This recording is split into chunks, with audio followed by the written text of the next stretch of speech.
എല്ലാവർക്കും നമസ്കാരം. യുറേഷ്യൻ മേഖലയിലെ 10 പ്രധാനപ്പെട്ട രാജ്യങ്ങൾ അംഗങ്ങളായിട്ടുള്ള ഒരു കൂട്ടായ്മയാണ് SCO അഥവാ ഷാങ്ഹായ് കോപ്പറേഷൻ ഓർഗനൈസേഷൻ. ഇതിൽ പങ്കെടുക്കുന്ന 10 രാജ്യങ്ങൾ പൊതുവായിട്ടുള്ള പല താല്പര്യങ്ങളും അവർ ഷെയർ ചെയ്യുന്നു. പ്രത്യേകിച്ച് എക്കണോമിക് ആയിട്ടുള്ള മാറ്റേഴ്സ്, അതേപോലെ റീജിയണൽ സെക്യൂരിറ്റി, ഈ കാര്യങ്ങളിലെല്ലാം തന്നെ യോജിച്ച് കൂട്ടായിട്ടുള്ള തീരുമാനങ്ങൾ എടുക്കുക എന്നതൊക്കെ തന്നെയാണ് ഈ ഒരു കൂട്ടായ്മയുടെ പ്രഖ്യാപിതമായിട്ടുള്ള ഒരു ഉദ്ദേശം. ഇപ്പോൾ ഇത് നമ്മുടെ നാട്ടിൽ വളരെ വൈറലായി മാറിക്കൊണ്ടിരിക്കുന്നത് ഇതുമായി ബന്ധപ്പെട്ട ചില ചിത്രങ്ങളും വീഡിയോകളും ഒക്കെ വരുന്നതാണ്. അതിൽ ഇന്ത്യൻ പ്രധാനമന്ത്രി അടുത്ത സൗഹൃദമാണ് റഷ്യൻ പ്രസിഡന്റ് വ്ളാഡിമിർ പുടിനുമായിട്ടും അതേപോലെ ചൈനീസ് പ്രീമിയർ ഷീ ജിൻപിങ്ങുമായിട്ടും പ്രദർശിപ്പിക്കുന്നത്. അപ്പോൾ അതിൻ്റെ ഭാഗമായി പല സൗഹൃദ ചർച്ചകളുണ്ടാകുന്നു. അവരുടെ ബോഡി ലാംഗ്വേജ് കണ്ടു കഴിഞ്ഞാൽ തന്നെ അങ്ങോട്ടും ഇങ്ങോട്ടും വലിയ സൗഹൃദമാണ്. അപ്പോൾ ഈ റീജിയണിൽ വലിയ ഒരു ശക്തിയായി ഈ 3 രാജ്യങ്ങളുടെ ഒരു കൂട്ടായ്മ വരുന്നു എന്നുള്ള ഒരു ആശങ്ക ഒരുപക്ഷെ വെസ്റ്റേൺ വേൾഡിൽ ഇതിനോടകം തന്നെ ഉണ്ടായിട്ടുണ്ട്. പക്ഷേ അതിനോടൊപ്പം തന്നെ നമ്മുടെ രാജ്യത്തിനെ സംബന്ധിച്ചിടത്തോളം ഒരു ഡിപ്ലോമാറ്റിക് വിജയം എന്ന് പറയാവുന്ന ഒരു കാര്യം കൂടി ഇതിൽ സംഭവിച്ചിട്ടുണ്ട്. അത് പാകിസ്ഥാനെതിരെ കിട്ടുന്ന ഒരു മേൽക്കൈയാണ്. പ്രത്യേകിച്ച് ഇതുമായി ബന്ധപ്പെട്ട ഒരു വീഡിയോ ഒക്കെ തന്നെ കൂടുതലായിട്ട് ചർച്ച ചെയ്യപ്പെടുന്നുണ്ട്. പക്ഷേ അതിനേക്കാൾ ഉപരി വളരെ തന്ത്രപ്രധാനമായിട്ടുള്ള ഒരു വിജയം ഈ രാജ്യങ്ങളുടെ എല്ലാം പിന്തുണ ഇന്ത്യക്ക് ലഭിച്ചിട്ടുണ്ട് എന്നുള്ളതാണ് വസ്തുത. അതെന്താണ്, ഏത് വിഷയത്തിലാണ്, ഈ വിഷയത്തിൽ SCOയുടെ മുൻ നിലപാട് എന്തായിരുന്നു, എങ്ങനെയാണ് നമ്മളത് മാറ്റിയെടുത്തത് തുടങ്ങിയ കാര്യങ്ങളാണ് ഈ വീഡിയോയിൽ പരിശോധിക്കുന്നത്. പാകിസ്ഥാന് നമ്മൾ എങ്ങനെയാണ് കനത്ത ആഘാതം ഏൽപ്പിച്ചത് എന്നതിനെക്കുറിച്ചാണ് ഇതിൽ വ്യാഖ്യാനിക്കുന്നത്. നോക്കാം. നമുക്കറിയാം, SCOയിൽ ഏറ്റവും പ്രബല ശക്തിയായിട്ടുള്ളത് ചൈന എന്ന രാജ്യം തന്നെയാണ്. അപ്പോൾ ആ രാജ്യത്തിന് ട്രഡീഷണലായിട്ട് ഏറ്റവും കൂടുതൽ താല്പര്യം പാകിസ്ഥാനോടാണ്. അതിന് അതിൻ്റേതായിട്ടുള്ള ജിയോ പൊളിറ്റിക്കൽ റീസൺസ് ഉണ്ട്. ഇന്ത്യയുമായിട്ടുള്ള പലതരത്തിലുള്ള സൗഹൃദപരമല്ലാത്ത പല ഇടപാടുകളുണ്ട്. അതിൽ ട്രേഡ് ഒരു ഭാഗത്ത് കുഴപ്പമില്ലാതെ പോകുന്ന സമയത്ത് പോലും റീജിയണലായിട്ടുള്ള കുറേയധികം പ്രശ്നങ്ങളുണ്ട്.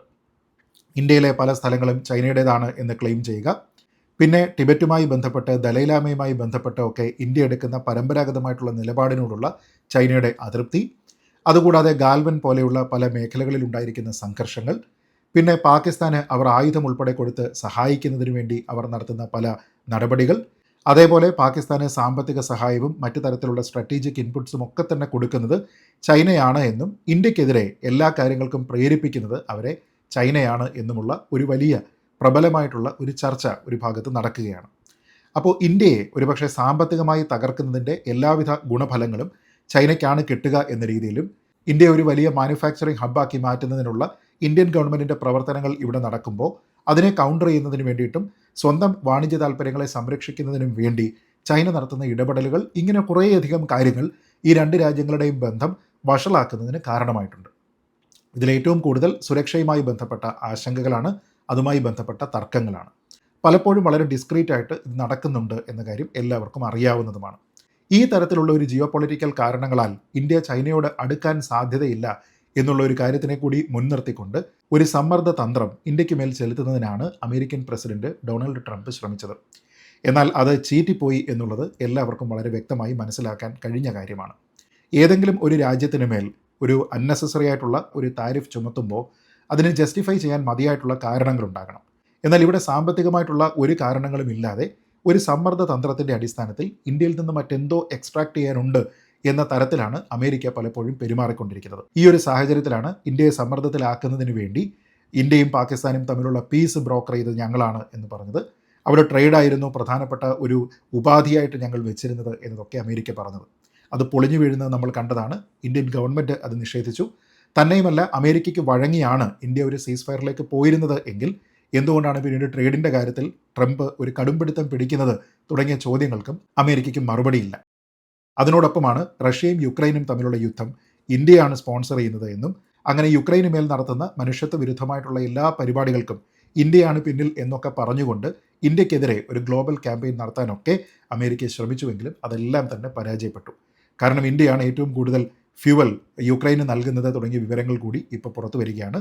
തന്നെയുമല്ല, ഇന്ത്യയുടെ വിദേശ നയം എന്നതും മറ്റ് രാജ്യങ്ങളുമായിട്ടുള്ള ബന്ധവുമൊക്കെ ഇന്ത്യയുടെ താല്പര്യങ്ങളെ സംരക്ഷിക്കുന്നതിനെ മുൻനിർത്തി മാത്രമാണ് എന്നുള്ള അതിശക്തമായിട്ടുള്ള ഒരു സ്റ്റേറ്റ്മെൻറ്റ് നമ്മുടെ വിദേശകാര്യ മന്ത്രാലയത്തിൻ്റെ ഭാഗത്തു നിന്ന് ഉണ്ടായിട്ടുമുണ്ട്. അപ്പോൾ ഇപ്പോൾ വിസിബിളി സമ്മർദ്ദത്തിലായിരിക്കുന്നത് അമേരിക്കയാണ്. കാരണം നമ്മൾ മറ്റെന്തൊക്കെ മാർഗ്ഗങ്ങൾ വഴി വിദേശ രാജ്യങ്ങൾ, കൂടുതൽ രാജ്യങ്ങൾ, പ്രത്യേകിച്ച് യൂറോപ്യൻ യൂണിയനുമായിട്ടൊക്കെ ബന്ധപ്പെട്ട് എങ്ങനെ നമ്മുടെ ട്രേഡിനെ ഡൈവേഴ്സിഫൈ ചെയ്യാം, അമേരിക്കയുടെ ഈ ഒരു ഭീഷണിയെ നമുക്ക് എങ്ങനെ മറികടക്കാം എന്നൊക്കെ ആലോചിച്ചുകൊണ്ടിരിക്കവെയാണ് ഇപ്പോഴത്തെ മീറ്റിംഗ് നടക്കുന്നത്. ഇത് ചൈനയിൽ നടക്കുന്ന സമയത്ത് ഇന്ത്യൻ പ്രധാനമന്ത്രി തന്നെ ഇക്കുറി പങ്കെടുക്കാനായി തീരുമാനിക്കുന്നു. ഒപ്പം ഈ ലോക നേതാക്കളോടൊപ്പം തന്നെ പോസിറ്റീവായിട്ടുള്ള ബോഡി ലാംഗ്വേജിൽ അദ്ദേഹം ഇടപെടുന്നതാണ് കാണുന്നത്. ഈ ഒരു ഘട്ടത്തിലാണ് അവിടെ പാകിസ്ഥാൻ്റെ പ്രധാനമന്ത്രി ഷഹബാസ് ഷെരീഫ് എങ്ങനെയാണ് നിന്നിരുന്നത്, അദ്ദേഹത്തിൻ്റെ ബോഡി ലാംഗ്വേജ് എന്താണ്, അദ്ദേഹത്തിന് അവിടെ കിട്ടിയിരുന്ന സ്വീകാര്യത എന്താണ് എന്നീ കാര്യങ്ങൾ കൂടി ചർച്ച ചെയ്യേണ്ടത്. വളരെ വൈറലായി ഇപ്പോൾ നമ്മൾ കണ്ടുകൊണ്ടിരിക്കുന്ന ഒരു വീഡിയോയിൽ പ്രസിഡന്റ് വ്ളാഡിമിർ പുടിനോടൊപ്പം തന്നെ നമ്മുടെ പ്രധാനമന്ത്രി എന്തൊക്കെയോ പറഞ്ഞുകൊണ്ട് നടന്നു നീങ്ങുമ്പോൾ ഒരു വശത്ത് കേവലം ഒരു കാഴ്ചക്കാരനെ പോലെ പ്രതിമ കണക്ക് നിൽക്കുകയാണ് ഷഹബാസ് ഷെരീഫ്. അദ്ദേഹം ഈ രണ്ടാൾക്കാരും അങ്ങോട്ട് ക്രോസ് ചെയ്യുന്ന സമയത്ത് വീണ്ടും ഒളികണ്ടിട്ട് അവരെ നോക്കുന്നത് ആ വീഡിയോയിൽ വളരെ വ്യക്തമായിട്ട് കാണാം. അപ്പോൾ കംപ്ലീറ്റ് ആയിട്ട് അങ്ങനെ ഒരാൾ അവിടെ ഉണ്ട് എന്നുള്ള അയാളുടെ സാന്നിധ്യത്തിനെ പോലും പൂർണ്ണമായി അവഗണിച്ചുകൊണ്ടാണ് ലോക നേതാക്കൾ അവിടെ പെരുമാറുന്നത് നമ്മൾ കാണുന്നത്. പ്രത്യേകിച്ച് ചൈനയുമായി വലിയ ബന്ധം സൂക്ഷിക്കുന്ന പാകിസ്ഥാനെ അവർ പോലും കാര്യമായിട്ടുള്ള ഒരു പ്രാധാന്യം നൽകാതെ ട്രീറ്റ് ചെയ്തു എന്നുള്ളതാണ് ഇതിൻ്റെ പ്രത്യേകത. പക്ഷേ ഇത് മാത്രമല്ല ഇവിടെ ഉണ്ടായ ഏറ്റവും പ്രധാനപ്പെട്ട പാകിസ്ഥാനോടുള്ള അവഗണിക്കൽ. ഇതിനേക്കാൾ ഒരുപടി ഉയർന്ന, ഒരുപക്ഷെ ഇന്ത്യക്ക് ഏറ്റവും പ്രസ്റ്റീജിയസ് ആയിട്ടുള്ള ഒരു നടപടി കൂടി ഈ 10 അംഗരാജ്യങ്ങൾ ഉൾപ്പെട്ടിരിക്കുന്ന SCO അവിടെ എടുത്തു എന്നുള്ളതാണ് പ്രധാനം. പാകിസ്ഥാൻ്റെ എതിർപ്പുകൾ ഇവിടെ ഉണ്ടാകും, ചൈനയ്ക്ക് ഒരുപക്ഷെ പരോക്ഷമായിട്ടുള്ള എതിർപ്പുകൾ ഉണ്ടായേക്കാം. പക്ഷേ അതിനെയൊക്കെ മറികടന്നുകൊണ്ട് എന്തായിരുന്നോ ഇന്ത്യ SCO എന്ന ഫോറത്തിൽ നിന്ന് നേരത്തെ ആവശ്യപ്പെട്ടിരുന്നത്, ആ കാര്യങ്ങൾ ഇന്ത്യയുടെ പരിധിയിലേക്ക് എത്തിച്ചു എന്നുള്ളതാണ് നമ്മുടെ ഏറ്റവും പ്രധാനപ്പെട്ട വിജയം. അത് പഹൽഗാമുമായി ബന്ധപ്പെട്ട ഒരു സംയുക്ത സ്റ്റേറ്റ്മെൻറ്റ് SCO അവിടെ റിലീസ് ചെയ്തു എന്നുള്ളതാണ്. ആ സ്റ്റേറ്റ്മെൻറ്റിലെ ഏറ്റവും സുപ്രധാനമായിട്ടുള്ള ഭാഗം ഞാൻ വായിക്കാം. അത് വായിച്ചതിന് ശേഷം എന്തുകൊണ്ടാണ് ഈ ഒരു സ്റ്റേറ്റ്മെൻറ്റ് ഇപ്പോൾ ഉണ്ടാകുമ്പോൾ അത് പാകിസ്ഥാന് കനത്ത തിരിച്ചടിയായി മാറുന്നത് എന്നും ഇതെങ്ങനെയാണ് നയതന്ത്രപരമായി ഇന്ത്യയുടെ ഒരു വിജയമായി മാറുന്നത് എന്നതിനെക്കുറിച്ചും വിശദീകരിക്കാൻ ശ്രമിക്കാം. ആദ്യം ആ സ്റ്റേറ്റ്മെൻറ്റ്. അതിലെ പ്രസക്ത ഭാഗം ഇങ്ങനെയാണ്: the member States strongly condemned the terrorist attack in Pahalgam on 22 April 2025. അതായത് SCOയിലെ അംഗരാജ്യങ്ങളെല്ലാം ഏപ്രിൽ 22, 2025 ഇന്ത്യയിലെ പഹൽഗാമിൽ നടന്നിരിക്കുന്ന തീവ്രവാദ ആക്രമണത്തിനെ അതിശക്തമായി അപലപിക്കുന്നു എന്നാണ് പറയുന്നത്. ഒന്നാലോചിച്ച് നോക്കുക, സ്ട്രോങ്ലി കണ്ടമാണ്, അതിശക്തമായി അപലപിക്കുന്നു. ഒപ്പം ടെററിസ്റ്റ് അറ്റാക്ക് അഥവാ ഭീകരവാദ ആക്രമണം എന്ന് കൃത്യമായിട്ട് പറയുന്നുണ്ട്. അടുത്തത്, they express their deepest sympathy and condolences to the families of the deceased and the injured. ഈ അംഗരാജ്യങ്ങളെല്ലാം അവരുടെ അഗാധമായ അനുശോചനവും സിമ്പതിയും ഒക്കെ ഈ ആക്രമണത്തിന് വിധേയരായിട്ടുള്ള ആൾക്കാർ, സർവൈവ് ആയിട്ടുള്ള ആൾക്കാർ, ഇവരെ എല്ലാം തന്നെ അറിയിക്കുന്നു എന്ന് പറയുന്നു. They further stated that the perpetrators, organizers and sponsors of such attacks must be brought to justice. ഇതാണ് ഏറ്റവും ഇമ്പോർട്ടൻ്റ് ആയിട്ടുള്ള കാര്യം. അതായത് ഈ തീവ്രവാദ ആക്രമണത്തിന് പിന്നിൽ പ്രവർത്തിച്ചിരിക്കുന്ന 3 കൂട്ടം ആൾക്കാരുണ്ട്. ഈ 3 കൂട്ടം ആൾക്കാരെയും നീതിക്ക് വിധേയരാക്കുന്നതിന് വേണ്ടി ശ്രമിക്കണം എന്ന് വളരെ കൃത്യമായിട്ട് ഈ അംഗരാജ്യങ്ങൾ ആവശ്യപ്പെടുന്നു. ആരാണ് ഈ 3 കൂട്ടരെന്ന് വളരെ കൃത്യമായിട്ട് പറയുന്നുണ്ട്. 1 പെർപെട്രേറ്റേഴ്സ്, ഇതിന് കാരണക്കാരായിട്ടുള്ള ആൾക്കാർ. 2 ഓർഗനൈസേഴ്സ്, ഈ സംഭവമെല്ലാം തന്നെ ആസൂത്രണം ചെയ്തിരിക്കുന്ന ആൾക്കാർ. 3 സ്പോൺസേഴ്സ്, ഇതിനെ സ്പോൺസർ ചെയ്തിരിക്കുന്ന ആൾക്കാർ, ഇതിന് വേണ്ടുന്ന ഫണ്ടിങ്ങും മറ്റു കാര്യങ്ങളും എല്ലാം നടത്തി ആരാണോ ഈ ഒരു തീവ്രവാദ ആക്രമണം സ്പോൺസർ ചെയ്തിരിക്കുന്നത് അവരെ എല്ലാവരെയും നിയമത്തിൻ്റെ മുന്നിൽ, നീതിയുടെ മുന്നിൽ കൊണ്ടുവരിക എന്നുള്ളതാണ് ഈ അംഗരാജ്യങ്ങൾ SCOയുടെ ഭാഗമായിട്ട് ആവശ്യപ്പെടുന്നത്. നോക്കിക്കഴിഞ്ഞാൽ ഇന്ത്യയുടെ ഡിമാൻഡ് അനുസരിച്ച് ഇതൊരു തീവ്രവാദ ആക്രമണമാണ് എന്ന് പറയുന്നു. അംഗരാജ്യങ്ങളെല്ലാം ഇന്ത്യക്കൊപ്പം നിൽക്കുന്നു.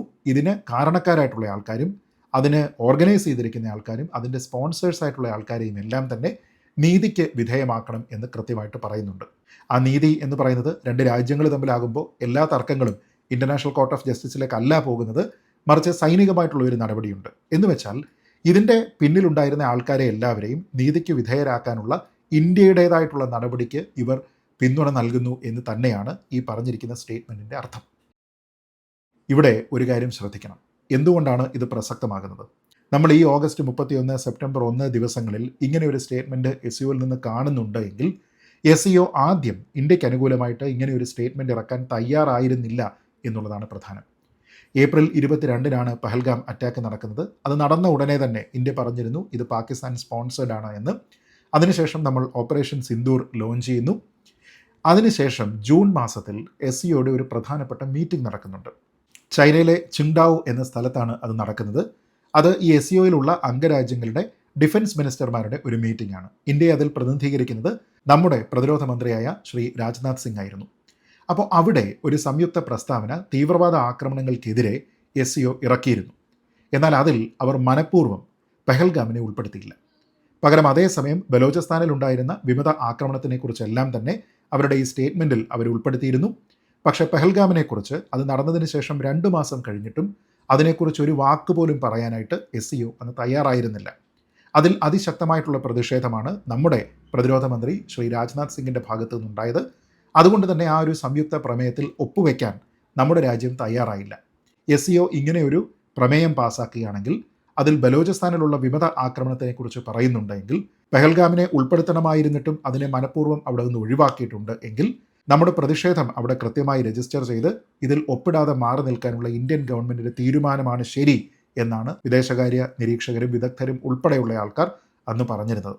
അതായത് ഈ ജൂൺ മാസത്തിലും പെഹൽഗാം ആക്രമണത്തിൻ്റെ ഉത്തരവാദിത്തം പാകിസ്ഥാനാണ് എന്ന് ഉൾക്കൊള്ളുന്നതിന് വേണ്ടി ഈ SCO അംഗരാജ്യങ്ങൾ പൂർണ്ണമായി തയ്യാറായിരുന്നില്ല. പാകിസ്ഥാൻ്റെ നറേറ്റീവ് അവിടെ വിജയിക്കുകയും ചെയ്തു. കാരണം ബലൂചിസ്ഥാനിലെ വിമത ആക്രമണത്തിനെക്കുറിച്ച് ഈ ഒരു അപലപിക്കുന്ന പ്രസ്താവന അവരിറക്കി. പക്ഷേ പഹൽഗാമിലെ ഇന്ത്യയുടെ റിക്വയർമെൻറ്റ് അവരവിടെ പരിഗണിച്ചില്ല. അവിടെ പാകിസ്ഥാനോടൊപ്പം തന്നെ നിൽക്കുന്നതിന് വേണ്ടിയിട്ടാണ് SCO തീരുമാനിച്ചത്. ഇതേ തുടർന്ന് തൊട്ടടുത്ത മാസം ജൂലൈ മാസം നമ്മുടെ വിദേശകാര്യമന്ത്രി ശ്രീ S ജയശങ്കർ അതിശക്തമായിട്ടുള്ള ഒരു പ്രസ്താവന നടത്തി. അതായത് പഹൽഗാമിലുണ്ടായിരുന്ന ആക്രമണം ഒരു തീവ്രവാദ ആക്രമണമായിരുന്നുവെന്നും അത് റിലീജിയസ് ആയിട്ടുള്ള മതപരമായിട്ടുള്ള ടെൻഷൻ നമ്മുടെ രാജ്യത്ത് ഉണ്ടാക്കണം എന്നുള്ള ഉദ്ദേശത്തിലായിരുന്നുവെന്നും അതോടൊപ്പം തന്നെ നമ്മുടെ ടൂറിസം മേഖലയെ ഇല്ലാതെയാക്കുന്നതിന് വേണ്ടിയിട്ടാണ്, പ്രത്യേകിച്ച് കാശ്മീരാകുമ്പോൾ അതിനു വേണ്ടിയിട്ടുണ്ടായിരുന്ന കരുതിക്കൂട്ടിയിട്ടുള്ള ഒരു ശ്രമമായിരുന്നു ഇതിന് പിന്നിലെന്നും അത് അപലപനീയമാണ് എന്നും അദ്ദേഹം ആവർത്തിച്ചു. അതുകൊണ്ട് തന്നെ SCO ഇന്ത്യക്ക് അനുകൂലമായിട്ടുള്ള ഒരു നിലപാടെടുക്കണം എന്ന് നമ്മുടെ വിദേശകാര്യമന്ത്രി ജൂലൈ മാസത്തിൽ ആവശ്യപ്പെട്ടു. അദ്ദേഹം പറഞ്ഞത് ഇത് ഷാങ്ഹായ് കോപ്പറേഷൻ ഓർഗനൈസേഷൻ എന്നാണ്. എന്ത് തരത്തിലുള്ള കോപ്പറേഷന് വേണ്ടിയിട്ടാണ് ഈ ഒരു ഓർഗനൈസേഷൻ ശ്രമിക്കുന്നത്? എന്താണ് അതിൻ്റെ ഫൗണ്ടിങ് വാല്യൂസ്? നമ്മളെല്ലാവരും തമ്മിലുള്ള സാമൂഹ്യമായിട്ടുള്ള സാമ്പത്തികമായിട്ടുള്ള സഹകരണം എന്നൊക്കെ പറയുമ്പോഴും റീജിയണൽ സ്റ്റെബിലിറ്റിയുടെ ഭാഗമായി സുരക്ഷയുടെ ഭാഗമായിട്ട് കൂടിയുള്ള ഒരു കൂട്ടായ്മയാണ് ഇത്. അതുകൊണ്ട് തന്നെ ഇതിൻ്റെ ഗൈഡിംഗ് പ്രിൻസിപ്പിൾസ്, ഫൗണ്ടിങ് പ്രിൻസിപ്പിൾസിൽ ഏറ്റവും പ്രധാനമായിട്ട് പറയുന്ന ചില കാര്യങ്ങളുണ്ട്. അതിൽ ഭീകരവാദത്തിനോട്, വിഘടനവാദത്തിനോട്, തീവ്രവാദത്തിനോട് ഒരു തരത്തിലുമുള്ള സന്ധിയില്ല എന്നുള്ളതാണ് ഇതിൻ്റെ ഫൗണ്ടിങ് പ്രിൻസിപ്പിൾ. അപ്പോൾ അതുകൊണ്ട് ആ ഫൗണ്ടിങ് പ്രിൻസിപ്പിൾ മറന്നുകൊണ്ട് SCO പെരുമാറാൻ പാടില്ല എന്ന് നമ്മുടെ വിദേശകാര്യമന്ത്രി ശ്രീ ജയശങ്കർ കഴിഞ്ഞ ജൂലൈ മാസത്തിൽ ഈ രാജ്യങ്ങളെ ഒരു മുന്നറിയിപ്പ് നൽകുന്നത് പോലെ അവരോട് പറഞ്ഞു. അതിൻ്റെ ഫലം തൊട്ടടുത്ത മാസം കാണുന്നു. ആ ഫലമാണ് ഇന്ത്യക്ക് അനുകൂലമായി പഹൽഗാമിലേത് തീവ്രവാദ ആക്രമണമായിരുന്നുവെന്നും അതിന് പിന്നിലുണ്ടായിരുന്ന ആൾക്കാർ, അതിനെ ആസൂത്രണം ചെയ്തിരിക്കുന്നവർ, അതിന് ധനസഹായം ചെയ്തിരിക്കുന്നവർ, ഇവരെല്ലാവരും തന്നെ നീതിക്ക് വിധേയരാകണം എന്നും പറഞ്ഞിരിക്കുന്നത്. അപ്പോൾ പാകിസ്ഥാൻ്റെ നേരത്തെ ഉണ്ടായിരുന്ന ഒരു വാദം അവിടെ തള്ളിപ്പോവുകയാണ് ചെയ്തത്. ഇന്ത്യയുടെ വാദം നിലനിൽക്കുകയാണ് ചെയ്തത്. ഈ 10 അംഗരാജ്യങ്ങളിൽ ചൈനയും ഉൾപ്പെടുന്നുണ്ട് എന്നത് മനസ്സിലാക്കുക. അങ്ങനെ ബഹുഭൂരിപക്ഷം ആൾക്കാരുടെയും താല്പര്യത്തോടു കൂടി ഈ ഒരു സ്റ്റേറ്റ്മെൻറ്റ് ഇപ്പോൾ SCO പുറത്തിറക്കിയിരിക്കുകയാണ്. ചുരുക്കി പറഞ്ഞാൽ പാകിസ്ഥാൻ്റെ പ്രധാനമന്ത്രി ഷഹബാസ് ഷെരീഫ് അവിടെ കുറ്റിയടിച്ചതുപോലെ നിന്നു എന്നത് കേവലം സിംബോളിക് മാത്രമായിരുന്നില്ല, മറിച്ച് അവിടെ ഇഫക്റ്റിൽ ഉണ്ടായിരുന്ന കാര്യവും അതുതന്നെയാണ്. പാകിസ്ഥാനെ വെറും നോക്കുകുത്തിയാക്കി ഒരു സ്ഥലത്ത് കുറ്റിയടിപ്പിച്ച് നിർത്തിക്കൊണ്ട് ഇന്ത്യക്ക് അനുകൂലമായിട്ട് ഒരു സ്റ്റേറ്റ്മെൻറ്റ് ഇറക്കുന്നു. 2 മാസങ്ങൾക്ക് മുൻപ് ഇന്ത്യക്ക് അനുകൂലമല്ലാതെ ഒരു സ്റ്റേറ്റ്മെൻറ്റ് ഇറക്കിയതിനു ശേഷം ഇന്ത്യയുടെ ആവശ്യപ്രകാരം ഇപ്പോൾ ജിയോ പൊളിറ്റിക്സ് ഒക്കെ തന്നെ മാറി വന്നു, അധികാര കേന്ദ്രങ്ങൾ മാറി വന്നു, സമവാക്യങ്ങൾ മാറി വന്നു, ഇന്ത്യക്ക് ഒരു ശക്തമായിട്ടുള്ള ഡോമിനൻസ് SCOയിൽ കിട്ടുന്നുണ്ട് എന്നതാണ് ഇപ്പോൾ ഇത് വെളിവാക്കുന്നത്. അതിൻ്റെ മറ്റൊരർത്ഥം ഇന്ത്യയുടെ അതിശക്തമായിട്ടുള്ള ഒരു ഇൻ്റർനാഷണൽ പോസ്ചറിംഗ് ആണ്, ഡിപ്ലോമാറ്റിക് പോസ്ചറിംഗ് ആണ്. അമേരിക്കയുടെ ട്രേഡ് വാർ ഒരു ഭാഗത്ത് നടക്കുന്നു. ആ സമയത്ത് അതിനെ മൈൻഡ് ചെയ്യാതെ നിങ്ങൾ ഈ ചെയ്തിരിക്കുന്ന ഒന്നും തന്നെ ശരിയല്ല എന്നുള്ള ഒരു വിദേശകാര്യ മന്ത്രാലയത്തിൻ്റെ നോട്ട് ഇറക്കിയതിന് ശേഷം അവരുടെ കാലിൽ പിടിച്ച് അവരെ പ്ലീസ് ചെയ്യാൻ ശ്രമിക്കാതെ, അവരെ മൈൻഡ് ചെയ്യാതെ മറ്റെവിടെയൊക്കെ നമ്മുടെ എക്സ്പോർട്ട് ഡൈവേഴ്സിഫൈ ചെയ്യാം എന്നതുമായി ബന്ധപ്പെട്ട് അതിശക്തമായിട്ടുള്ള മീറ്റിങ്ങുകളാണ് ഇന്ത്യ നടത്തുന്നത്. യൂറോപ്യൻ രാജ്യങ്ങളുമായും മറ്റ് ഏഷ്യൻ രാജ്യങ്ങളുമായും ഒക്കെ ബന്ധപ്പെട്ട് ഇത്തരത്തിലുള്ള ചർച്ചകൾ നടത്തുന്നുണ്ട്. ആ ജിയോ പൊളിറ്റിക്സിൻ്റെ ഭാഗമായിട്ടാണ് യോജിക്കാൻ കഴിയുന്ന മേഖലകളിൽ ചൈനയുമായിട്ടും സഹകരിക്കാം എന്നുള്ള ഒരു തീരുമാനത്തിലേക്ക് നമ്മൾ എത്തുന്നത്. അത് ഒരാളിനും നമ്മൾ വിട്ടുവീഴ്ച ചെയ്ത് കൊടുക്കുന്നതല്ല, മറിച്ച് ഏതൊക്കെ വിഷയങ്ങളിൽ നമുക്ക് കോമ്പറ്റീറ്റർ ആകാം, ഏതൊക്കെ വിഷയങ്ങളിൽ കോപ്പറേറ്റ് ചെയ്യാം എന്നുള്ള കാര്യത്തിലുള്ള ഒരു ജിയോ പൊളിറ്റിക്കൽ പോസ്ചറിംഗ് ആണ്.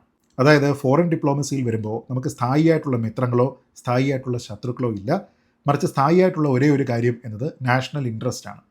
നമ്മുടെ രാജ്യത്തിൻ്റെ താല്പര്യത്തിന് ചേർന്ന് പ്രവർത്തിക്കുന്ന രാജ്യങ്ങളോട് നമ്മൾ ആ വിഷയങ്ങളിൽ സമാനമായിട്ടുള്ള നിലപാട് സ്വീകരിക്കുന്നു, എതിർക്കേണ്ടുന്ന വിഷയങ്ങളിൽ നമ്മൾ എതിർക്കുകയും ചെയ്യുന്നു. ഇപ്പോൾ റഷ്യയും യുക്രൈനും തമ്മിലുള്ള യുദ്ധം നടക്കുന്ന സമയത്ത്, ഇത്ര വലിയ ആരോപണങ്ങൾ ഉണ്ടാകുന്ന സമയത്തും യുക്രൈനുമായിട്ട് ഇന്ത്യ നല്ല ബന്ധമാണ് സൂക്ഷിക്കുന്നത്. എന്ന് വെച്ചാൽ നമ്മുടെ താല്പര്യം റഷ്യയുമായി ബന്ധപ്പെട്ട് എന്താണോ, യുക്രൈനുമായി ബന്ധപ്പെട്ട് എന്താണോ, അത് ഫർദർ ചെയ്യുന്നതിന് വേണ്ടിയിട്ടാണ് നമ്മൾ ശ്രമിക്കുന്നത്. അതല്ലാതെ നമ്മൾ അവിടെ ഒരു ബിഗ് ഡാഡി കളിക്കുന്നതിന് വേണ്ടിയിട്ടുള്ള ഒരു ശ്രമവും നടത്തുന്നില്ല. അമേരിക്കയെ പോലെയുള്ള ഒരു തരത്തിലുള്ള ഇടപെടലുകളും നമുക്ക് ആവശ്യവുമില്ല. ഇത് തന്നെയാണ് ചൈനയുമായിട്ടുള്ളത്. ചൈന നമ്മുടെ സെക്യൂരിറ്റി റിലേറ്റഡ് ആയിട്ടുള്ള പ്രശ്നങ്ങളിൽ എങ്ങനെയാണോ ഇടപെടുന്നത് അതിനെ നമ്മൾ ചെറുക്കുന്നു, അതിനെതിരെ നമ്മൾ സംസാരിക്കുന്നു. പക്ഷേ ട്രേഡുമായി ബന്ധപ്പെട്ട് സഹകരിക്കാൻ കഴിയുന്ന മേഖലകളിൽ അമേരിക്കയുടെ സമ്മർദ്ദത്തിനെ അതിജീവിക്കാൻ നമ്മൾ അത് ചെയ്യുന്നു. അതുകൊണ്ട് തന്നെയാണ് ഇന്ത്യയും റഷ്യയും ചൈനയും ഉൾപ്പെട്ടിരിക്കുന്ന ഈ ഒരു ട്രയംവിറേറ്റ് ഇപ്പോൾ അതിശക്തമായ രീതിയിലേക്ക് വരുന്നത്. നമുക്കറിയാം, നമ്മുടെ ഡിഫൻസ് ഡീലുകളിൽ ഒരു 60-70% റഷ്യയുമായിട്ടാണ്. വളരെ ലോങ് സ്റ്റാൻഡിംഗ് ആയിട്ടുള്ള ഒരു പാർട്ട്ണറാണ്. ആ റഷ്യയെ നമ്മൾ കൈയൊഴിയണം എന്നുള്ള അമേരിക്കയുടെ ഭീഷണി ഒരു ഭാഗത്ത് നിൽക്കുമ്പോൾ വളരെ കൂളായിട്ടുള്ള ഒരു പോസ്റ്ററിംഗ് ആണ് പ്രധാനമന്ത്രിയുടെ ഭാഗത്ത് നിന്നുണ്ടാകുന്നത്. വളരെ സൗഹാർദ്ദത്തോടുകൂടി കൈ ചേർത്ത് പിടിച്ച് വ്ളാഡിമിർ പുടിനുമായിട്ട് അദ്ദേഹം യാത്ര ചെയ്യുന്നു. അദ്ദേഹം ആ സമ്മേളനത്തിൽ പങ്കെടുക്കുന്നു, കാറിൽ ഒന്നിച്ചു പോകുന്നു. ഇതൊക്കെ ഇൻ്റർനാഷണലി ഒരു മെസ്സേജാണ്. മറ്റേതൊരു രാജ്യത്തിനേക്കാളും എന്നതിനേക്കാളുപരി അമേരിക്കയ്ക്കുള്ള, ഡൊണാൾഡ് ട്രംപിനുള്ള ശക്തമായിട്ടുള്ള ഒരു മെസ്സേജാണ് നമ്മുടെ ഭാഗത്തു നിന്ന് ഉണ്ടായിക്കൊണ്ടിരിക്കുന്നത്. ഇതാണ് ജിയോ പൊളിറ്റിക്സ്. ജിയോ പൊളിറ്റിക്സ് അറിയാതെ സ്ഥായിയായിട്ടുള്ള ശത്രുക്കൾ, സ്ഥായിയായിട്ടുള്ള മിത്രങ്ങൾ എന്ന രീതിയിൽ മാത്രം ചിന്തിച്ചുകൊണ്ട് ഫോറിൻ പോളിസി ഒരിക്കലും വിലയിരുത്താനായിട്ട് കഴിയുകയില്ല. കാരണം അവിടെ ഫർദർ ചെയ്യേണ്ടുന്ന ഒരേ ഒരു കാര്യം നാഷണൽ ഇൻട്രസ്റ്റ് ആണ്. ആ നാഷണൽ ഇൻട്രസ്റ്റിൻ്റെ അടിസ്ഥാനത്തിലാണ് നമ്മൾ ഈ തീരുമാനമെടുക്കുന്നത്. നാളെ ഒരിക്കൽ അമേരിക്ക മുട്ടുമടക്കി ഇന്ത്യയുടെ അടുത്തേക്ക് വന്ന് നെഗോഷിയേറ്റ് ചെയ്യാൻ തയ്യാറായാൽ ഒരുപക്ഷെ നമ്മൾ അതും പരിഗണിച്ചേക്കാം. അതാണ് പ്രധാനം. അതല്ലാതെ സമ്മർദ്ദത്തിന് വഴങ്ങില്ല എന്നുള്ള അതിശക്തമായിട്ടുള്ള ഒരു മെസ്സേജാണ് നൽകുന്നത്. ഒപ്പം പാകിസ്ഥാനേറ്റ അതിശക്തമായിട്ടുള്ള തിരിച്ചടി കൂടിയാണ് SCOയിൽ നടക്കുന്നത്. അപ്പോൾ അങ്ങനെ സൈഡിൽ ആക്കപ്പെട്ട, കുറ്റിയടിക്കപ്പെട്ട പാകിസ്ഥാൻ പ്രധാനമന്ത്രിയുടെ പ്രതിമ കണക്കെയുള്ള ആ നിൽപ്പ് തന്നെയാണ് ആ രാജ്യത്തിൻ്റെ ഇന്ന് SCOയിലുള്ള സാന്നിധ്യം, അവരുടെ പ്രാധാന്യം. ജിയോ പൊളിറ്റിക്സിലും പാകിസ്ഥാൻ അത്രത്തോളം തരം താണു പോയിട്ടുണ്ട് എന്ന കാര്യത്തിൽ ഒരു തർക്കവുമില്ല. അതുകൊണ്ട് തന്നെ തുടർന്നും രാജ്യ താൽപ്പര്യത്തിൽ നമ്മുടെ ആഭ്യന്തര ബാഹ്യ സുരക്ഷകളെ ഒരു തരത്തിലും ബാധിക്കാതെ കോപ്പറേറ്റ് ചെയ്യേണ്ടുന്ന മേഖലകളിൽ കോപ്പറേറ്റ് ചെയ്തും കോമ്പീറ്റ് ചെയ്യേണ്ടുന്ന മേഖലകളിൽ കോമ്പീറ്റ് ചെയ്തും നോൺ നെഗോഷ്യബിൾ ആയിട്ടുള്ള വിഷയങ്ങളിൽ ഒരു തരത്തിലുള്ള വിട്ടുവീഴ്ചയും ചെയ്യാതെ മുന്നോട്ട് പോകാനായി നമ്മുടെ രാജ്യത്തിന് കഴിയട്ടെ എന്ന് പ്രത്യാശിച്ചുകൊണ്ട് ഈ വീഡിയോ അവസാനിപ്പിക്കുന്നു. ജയ് ഹിന്ദ്.